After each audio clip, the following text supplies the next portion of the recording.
The interesting thing that I found is that there are actually New Testament prophets and Old Testament prophets found in the Quran. We've actually written a text that explains the reaction and interaction of the Quranic stories and the biblical stories. And what one will find is that the Quran's representation of the prophets is done in sniblets or bites. It really doesn't sit down and tell a story.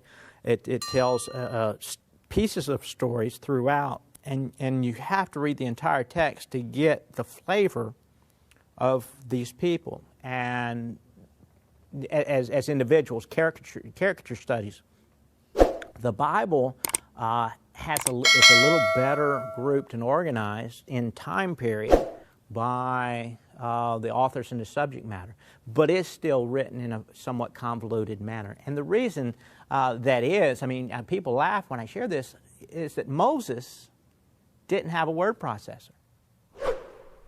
You know, it's curious, we expect it all to fall in perfect chronological order as if we did it. As we're typing along, chapter 1, chapter 2, chapter 3, whoops, got to go back up and insert a line in chapter 1.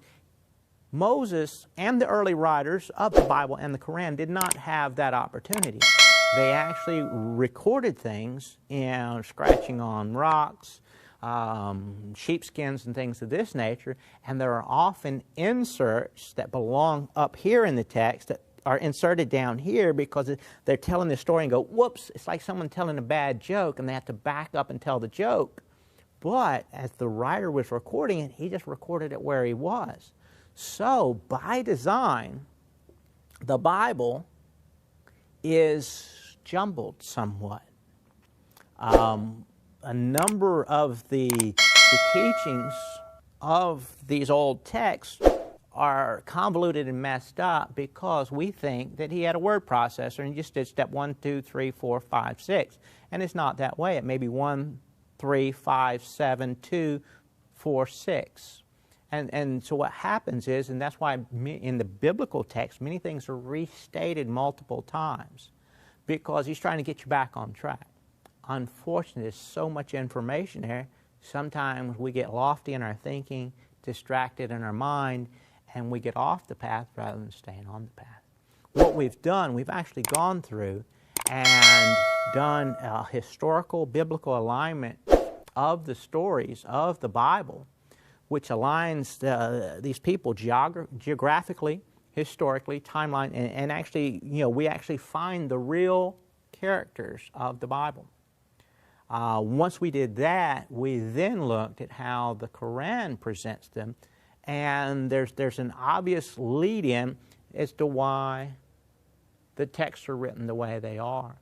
And we're releasing a series of books that actually explains how the Quran was written with the glorification stories of prophets without the human side, and how the Bible tended to have so much human side that appears at times to conflict.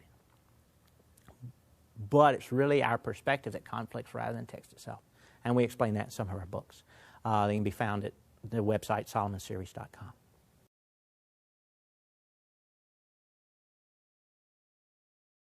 So I encourage people to comment on the videos now, and I leave all comments up. Leave them all posted because people have a right to be heard. I hope that people will at least watch 2 or 3 videos so they get really good comments